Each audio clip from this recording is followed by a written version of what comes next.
तो हेलो दोस्तों, आपका फिर से स्वागत है मेरे चैनल साफ्लिक्स पर। जैसे कि हमने पिछले एपिसोड में देखा था कि जो जियांग है वो अपनी बहन को लेकर वहाँ पे भागने पे कामयाब रहता है। इस एपिसोड की शुरुआत में हमें एक और कमांडर को दिखाया जाता है। वो वहाँ पे आके कहता है कि एक और सोल कल्टीवेटर, ये तो बहुत ही ज़्यादा रेयर वाली बात है। और इस जो वर्ल्ड है यहाँ पे सोल कल्टीवेटर का मतलब है कि वो एक दूसरी दुनिया से आए हैं। अब हम जो है इस न्यूज़ को और ज़्यादा स्प्रेड नहीं होने दे सकते। हमें जल्दी से उन लोगों को ढूंढना पड़ेगा और सबको ये बोल दो कि यहाँ पे जो है ईस्ट सी मॉन्स्टर जो है वो आने की कोशिश कर रहे थे मैरिज को रोकने के लिए, पर हमने उनको ब्लॉक करने में कैसे भी मैनेज कर लिया। और वो कह रहा होता है कि कमांडर वी, जल्दी से एक और फॉर्मेशन को तैयार करो और जितनी भी जो चीज़ें हैं उनको ब्लॉक कर दो, ट्रांसमिशन को भी ब्लॉक कर दो सोल पावर की। वो कहता है ठीक है। और वो मन में सोच रहा होता है कि 3 दिन पहले जो है ये सारी चीज़ें होनी थी, ऐसा क्यों हुआ? सिर्फ 3 दिन बचे हैं वेडिंग के लिए और हमें जो है सारी चीज़ों को जैसा चल रहा है उसे वैसे ही होने देना होगा और हमें प्रिंसेस को ढूंढना होगा। हमारी प्रिंसेस जो है वो भी भाग चुकी है। अगर मैंने जो पैलेस डोर है उसको बंद नहीं किया तो प्रिंसेस जो है वो यहाँ से चली जाएगी और हमारे लिए वो एक हिडन डेंजर बन जाएगी और हम जो है उसे किसी भी हाल पे ढूंढना पड़ेगा, नहीं तो वो हमें बाद में ढूंढ के मार देगी। और वो कह रहा होता है कि हमें, और वो जो आदमी है मतलब वही जो जिससे उस लड़की की शादी होने वाली होती है उसको देख के कह रहा होता है ये आदमी ये वैसे भी उस लड़की से बच नहीं पाया और अपने आप को रेस्क्यू भी नहीं कर पाया। कितनी शर्म की बात है। और वो कह रहा होता है कि इस मैन को जो है वो जल्दी से नेशनल टीचर के पास ले जाओ और एम्परर को वापस जो रिटर्न कर दो उसके बेटे की बॉडी, और 3 दिन बाद जो होगा वो देखा जाएगा। हम लोग जो हैं अब कोई भी चीज़ को टॉलरेट नहीं कर सकते। और सबसे बोल दो कि जो जल्दी टाइम ख़त्म होने वाली है और हमें जल्दी से बाकी के लोग को ढूंढना पड़ेगा। फिर हमें वहाँ पे जो एक पॉइंट होता है उसका सीन दिखाया जाता है और वो जो छोटा सा डीमन लॉकिंग टावर होता है उसने अपनी साइज़ बदल ली होती है। वहाँ पे एक फिश आता है और वो उस डीमन लॉकिंग टावर को खा लेता है और हमें उसके अंदर का सीन दिखाया जाता है डीमन लॉकिंग टावर का। जियांग जो है अपनी बहन को एक फूड देता है और वो कहता है कि अब जो डीमन लॉकिंग टावर है वो एक अपर रियल्म की चीज़ है और इसे कोई भी आसानी से डिटेक्ट नहीं कर सकता। अभी हम सेफ़ हैं तो तुम डरना मत, चलो कुछ खा लो। और उसकी बहन उसे मतलब वो खाना खाने के लिए हाथ बढ़ाती है, पर तभी जियांग को कुछ होने लगता है और उसके पूरे शरीर से ब्लड निकलने लगता है और ये देख के उसकी बहन जो है वो एकदम डर जाती है। और तभी जो हमें एम्परर है उसका सीन दिखाया जाता है। वो कह रहा होता है वो आखिर खो कैसे सकती है, और वो गुस्से में कहता है कि इतना बड़ा मूवमेंट हो गया और तुम चारों लोग वहाँ पे गए पर तुम लोगों ने एक ट्रेस भी नहीं ढूंढ पाए। तभी वो बुड्ढा कहता है कि वो जो एसेसियन है उसके पास पक्का कोई ना कोई स्पेशल एबिलिटी है हाइड करने की, पर हम जो है उसे कैसे भी कैसे ढूंढ लेंगे। और उसने जो है इतनी पावर का यूज़ किया है तो उसको फॉर्मेशन का जो बैकलैश होने वाला है, यानी कि उल्टा जो उसके साथ जो उसको डैमेज हुआ होगा वो भी होने वाला होगा और वो बहुत ही अच्छे तरीके से इंजर्ड हो चुका होगा। तो दोस्तों हमें पता चली गया कि जियांग जो है उसको वो डैमेज हुआ कैसे, क्योंकि उसने जो है फॉर्मेशन के अंदर में अपनी पावर का यूज़ किया था। वो फॉर्मेशन बनाई इसलिए गई थी। और वो कह रहा होता है कि अब तो पॉसिबल भी है कि जो प्रिंसेस है वो अब होस्टेज बन चुकी होगी किसी की। मुझे लगता है कि किसी ने जो है वो प्रिंसेस को किडनैप कर लिया है ताकि वो कहीं भाग ना सके। और मुझे लगता है कि हमने जल्दी से जल्दी इन्वेस्टिगेशन को स्टार्ट कर देनी चाहिए, हमारे पास टाइम बहुत कम है। तभी जो एम्परर है वो कहता है कि हाँ तुम जो कह रहे हो वो सही है। मुझे लग रहा है कि टियानवो एम्पायर और वोडी सिटी को जो अलायंस है उसको रोकने के लिए जो हमारी डेक्सिया एम्परर है उसने कुछ ना कुछ तो गड़बड़ किया है। और वो कह रहा होता है पर यहाँ पे कोई भी डेंजर नहीं है, हम जो है अभी भी इनर सिटी में, मुझे पता है कि वो लोग अभी भी अंदर ही होंगे। जल्दी से इन्वेस्टिगेट करो और उन स्पाइस को ढूंढो और जितनी भी डोर्स हैं उन सबको क्लोज़ कर दो।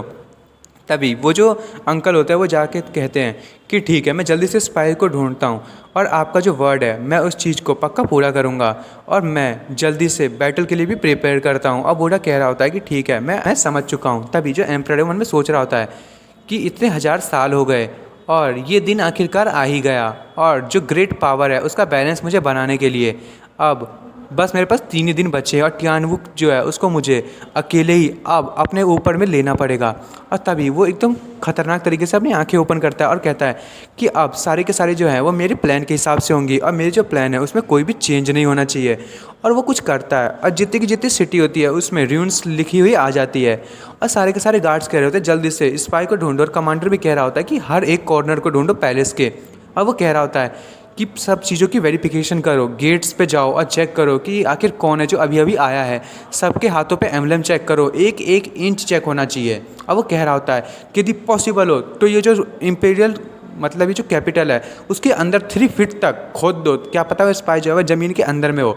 और हमें जो है हर एक चीज़ को ढूंढना पड़ेगा, एक मामूली सा मिस्टेक भी नहीं होनी चाहिए। और तभी वो थोड़ा सा परेशान होता है और उसके पास एक गार्ड आता है और वो कहता है कमांडर कि अब ये जो पिछले कुछ टाइम में उसमें से जो डांसर्स और म्यूजिशियंस के ग्रुप यहाँ पे आए थे, जो नोबल फैमिलीज़ ने अपनी तरफ से गिफ्ट के तौर पे भेजे थे, क्या तुम्हें कुछ उसके बारे में पता चला? तभी जो वो सोल्जर होता है कहता है हाँ। तभी वो वहाँ जाते हुए कहता है ठीक है, फिर मैं वहाँ पे खुद जाके वो चेक करूँगा। और वो वहाँ पे चला जाता है और जो शू होती है वो बाहर खड़ी होकर सोच रही होती है कि कितना ज़्यादा पीसफुल है और ये सीनरी कितनी ज़्यादा डिस्टर्ब कर रही है, पर मुझे जियांग हांग, मुझे जो है अपनी लड़कियों को यहाँ से वापस ले जाना पड़ेगा। तभी हमें उस फिश के अंदर का सीन दिखाया जाता है और वो जो जियांग की बहन होती है उसे देख के बहुत ज़्यादा डर रही होती है और उसका जो वॉर्म होता है वो भी उसके जो हार्ट है उसको दबाने की कोशिश कर रहा होता है। तभी वो एकदम डर में कह रही होती है कि ये अब मैं क्या करूँ, मैं करूँ क्या? और बहुत ज़्यादा डर रही होती है। वो कहती है नहीं, मुझे जो है इसे सेव करना पड़ेगा। और वो अपने हाथ का यूज़ करते हुए कुछ करती है उसके माइंड में और उसका जो वॉर्म है वो भी कुछ करने लगता है उसके हार्ट में। और जो जियांग का जो मदर वॉर्म है वो उसके हाथ से निकलने लगता है। तभी वो कुछ उसकी जो हाथ है उसमें से सारी की सारी ब्लड जो है वो ड्रेन हो जाती है और एकदम सूख जाता है। और जो जियांग की बहन होती है वो एकदम डर जाती है। वो कहती है कि क्या, ये तो ब्लीडिंग फिर से स्टार्ट हो गई। और वो मन में कह रही होती है कि मैं भले इसे नहीं जानती हूँ, ये एक झूठा है, पर मेरे अंदर की एक आवाज़ कह रही है कि यदि मैंने इसे नहीं बचाया तो आगे मुझे बहुत ज़्यादा रिग्रेट होगा। तभी वो अपने जो ड्रेसेस है उसको खोलना स्टार्ट करती है और हमें दिखाया जाता है जो डीमन जो टावर होते हैं उसमें जितने भी जियांग के जो डीमंस होते हैं वो छुप के देख रहे होते हैं और भालू भी। और जो डीमन होते हैं वो कहते हैं कि क्या हमें बाहर जाना चाहिए? वो जो गर्ल है दिखने में तो पागल सी लग रही है।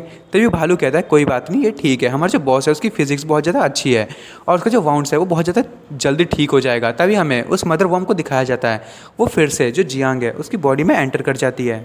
उसके बाद हमें बताया जाता है कि जो टावर है उसमें एक दिन हो चुका होता है और जियांग जो उसकी आंखें खुलने लगती है। वो कहता है कि मेरी जो आंखें हैं वो बहुत ही ज़्यादा दर्द कर रही है और मेरा जो सर है वो भी बहुत ज़्यादा हैवी महसूस हो रहा है। क्या ये इसलिए हुआ क्योंकि मैं कोमा में था इतने टाइम से? तभी जो जियांग की बहन है बहुत ज़्यादा खुश हो जाती है। वो कहती है तुम जाग गए क्या? तुम अभी बहुत ज़्यादा इंजर्ड हो, अब तुम्हें जो रेस्ट करना चाहिए। और तभी जियांग अचानक से उठता है और कहता है मैं ठीक हूँ और वो स्पिन करने लगता है। और जो जियांग की बहन होती है वो कहती है रुको। पर तभी जियांग जो है वो कहता है आखिर इसका क्या मतलब है, तुमने मुझे बंडल की तरह पैक करके क्यों रखा हुआ है? और उसकी बहन कहती है कि ये तो मैंने बैंडेजिंग की है। तभी वो जियांग के पास जाने लगती है और वो कहती है कि अब तुम्हें देख के लग रहा है कि तुम बहुत ही ज़्यादा अच्छे स्पिरिट में हो और तुम जो हो अब ठीक हो। तभी वो जियांग के सामने बैठ जाती है और कहती है क्या तुम अब बता सकते हो कि तुम कौन हो? और जियांग जो है उसे देख के उसकी जो नोज़ ब्लीडिंग है वो स्टार्ट हो जाती है। वो कहता है मैं जियांग हांग हूँ, तुम्हारा ब्रदर। तभी उसकी बहन सीरियस हो जाती है। वो कहती है तुम वो नहीं हो, आखिर तुम हो कौन? और तभी जो जियांग के मन में सोच रहा होता है कि मैंने अब तक रियलाइज़ नहीं किया कि आखिर इसके साथ हुआ क्या है, और मेरी जो बहन है उसने भी रियलाइज़ नहीं किया कि उसके साथ हुआ क्या है और हम मुझे जो है जल्दी से उसको रिकवर करना पड़ेगा। तभी हमें सारे के सारे जो सोल्जर्स हैं उन्हें दिखाया जा रहा होता है, वो जो हैं जहाँ पे वो जितनी भी लड़कियाँ होती है वहाँ पे होते हैं। और वहाँ पे वो जो कमांडर होता है वो नाम चेक कर रहा होता है कि कितने सारे डांसर्स आई हैं। तभी वो देख के कहता है कि इसको देखने के बाद मुझे लग रहा है कि यहाँ कोई तो गायब है। और तभी वो कहता है कि क्या क्या यही रेबल है? और वो कहता है कि जल्दी से यहाँ आओ और अपने जितने भी लोग हैं उनको भेजो कि ये जो हैंग शियांग है वो है कहाँ, उसे जल्दी से ढूंढ के लाओ। यदि तुमने उसे नहीं ढूंढा तो मैं तुम लोगों को इस दुनिया से गायब कर दूंगा और तुम्हारी जो विला है उसे भी गायब कर दूंगा, जल्दी से वापस आओ। और वो कह रहा होता है कमांडर कि तुम जो है तुम्हारे पास सिर्फ उतना ही टाइम है जितनी देर में मैं ये टी ख़त्म कर रहा हूँ। कि तभी वो कह रहा होता है कि जल्दी से अपने ट्रूप्स को अरेंज करो और उसे ढूंढो। तभी वहाँ पे कोई आता है और वो कहता है कि तुम आखिर किसका वेट कर रहे हो? और फिर हमें डीमन लॉकिंग टावर का सीन दिखाया जाता है। उसकी बहन होती है जियांग की, वो कह रही होती है कि मैं जो हूँ जल्दी से मुझे प्रूव करो कि तुम मेरे भाई कैसे हो, तुम तो उसके जैसे बिल्कुल भी नहीं लग रहे हो, तो आखिर तुम हो कौन? और तभी वो जियांग के ऊपर बैठ जाते हैं। वो कहते हैं जल्दी से बताओ तुम दोनों जो थे, वो जो लड़की और तुम दोनों प्रिटेंड क्यों कर रहे थे कि तुम दोनों मेरे भाई हो? और जो जियांग है वो कह रहा होता है कि वैसे कैसे बिलीव करवाऊँ कि मैं ही वो हूँ। अब वो कह रहा होता है कि मुझे इसकी जो मेमोरी है उसको रिस्टोर करना पड़ेगा और इसको जो है वो अमनीशिया दी गई है जो शार्पर इंट्यूशन है उसको कम करने के लिए। तभी वो एकदम प्यारी सी शक्ल में कहती है मेरा जो भाई था मुझे याद है थोड़ा मोड़ा कि वो जो है वो बहुत ही छोटा था, मैं जो उसे आसानी से बुली कर सकती थी, वो बिल्कुल एक स्टूपिड जैसा था। तभी जियांग कहता है जिस हिसाब से तुमने अपने हाथ का गैप बनाया उस हिसाब से तो लगा कि मैं सिर्फ 18 सेंटीमीटर का हूँगा और तुम मुझे जो है हमेशा पॉकेट में लेके घूमती थी। तभी उसके जो बैक फ्लैश होता है वो सीन दिखाया जाता है। उसकी बहन कह रही होती है कि जल्दी से पैर पे चढ़ो और जल्दी से नीचे आओ। और वो कह रही होती है जियांग से कि कूदो, मैं जो हूँ तुम्हें कैच कर लूँगी। और जियांग पेड़ पे लटक के रो रहा होता है, नहीं मैं मर जाऊँगा। और तभी हमें अगले सीन में दिखाया जाता है कि जो जियांग की बहन होती है वो एक वॉर्म को लेके बग को वो जियांग के पीछे भाग रही होती है। और वो कह रही होती है कि जो मेरा भाई था वो बग से भी डरता था। और वो जो उसके पीछे भागते हुए कह रही होती है कि देखो मैंने क्या पकड़ा है, कितना क्यूट है ना ये। और जियांग भागते हुए कह रहा होता है कि नहीं नहीं मेरे पास मत आओ, मेरा जो छोटा भाई है, मतलब वो लड़की कह रही होती है कि मेरा जो छोटा भाई है वो बहुत ही ज़्यादा जेंटल था और मेरे पे हमेशा डिपेंडेंट रहता था, मैं उससे बहुत ज़्यादा प्यार करती हूँ। और तभी वो जियांग को मारते हुए कहती है कि तुम्हारे पास तो इतनी मस्कुलर बॉडी है, तुम एक मस्कुलर मैन हो, तुम्हारे पास 8 पैक ऐब है, और तुम कह रहे हो कि तुम वो कैसे हो सकते हो, तुम मेरे से झूठ बोलने की कोशिश भी मत करना। और जियांग कह रहा होता है कि अब मैं क्या कहूँ, इसमें इसकी भी इतनी गलती नहीं है और मेरी भी गलती नहीं है, मैं इतना काइंड था। और जो जियांग है वो कह रहा होता है कि मेरे सिस्टर को देख के लग रहा है कि उसकी जो स्टेट है वो बहुत ज़्यादा ख़राब हो गई है और मैं इसको अभी कुछ भी एक्सप्लेन नहीं कर सकता, मुझे जो है वो केयरफुल होना पड़ेगा जब तक कि मैं गो वॉर्म को बाहर ना निकाल लूँ, तब तक इसे बेवकूफ़ बनाने की ही ज़रूरत है। वो कहता है ठीक है, मैं जो हूँ तुम्हें सच बताता हूँ। तभी उसकी बहन का हाथ पकड़ लेता है और वो कहता है, और एकदम बहुत ही अच्छा डायलॉग मारता है, दोस्तों ध्यान से सुनिएगा, I am brother of your brother and we have same mother. तो दोस्तों आप समझ ही गए होंगे कि मैं तुम्हारे भाई का भाई हूँ बट दूसरी मम्मी से। और वो कह रहा होता है कि वो नहीं आ सकता, तो उसने मुझे कहा कि मैं यहाँ पे आ जाऊँ। और सारे के सारे बीस्ट कह रहे होते हैं ये कितना बेकार के बहाने बनाया है, वो कभी इस वर्ड पे यकीन नहीं करेगी। तब उसकी बहन जो है यकीन कर लेती है और वो कहती है कि अच्छा तुमने पहले क्यों नहीं बताया, अब मुझे पता चला कि तुम तो मेरे ही भाई हो। और वो बहुत ही ज़्यादा खुश हो जाती है। और दोस्तों मैं इस एपिसोड को यहीं ख़त्म कर रहा हूँ, अब अगले एपिसोड में देखेंगे कि अब क्या होगा। और दोस्तों आपको मेरी वीडियो पसंद आई हो तो मेरी वीडियो को लाइक एंड सब्सक्राइब करना ना भूलें। Thank you for watching.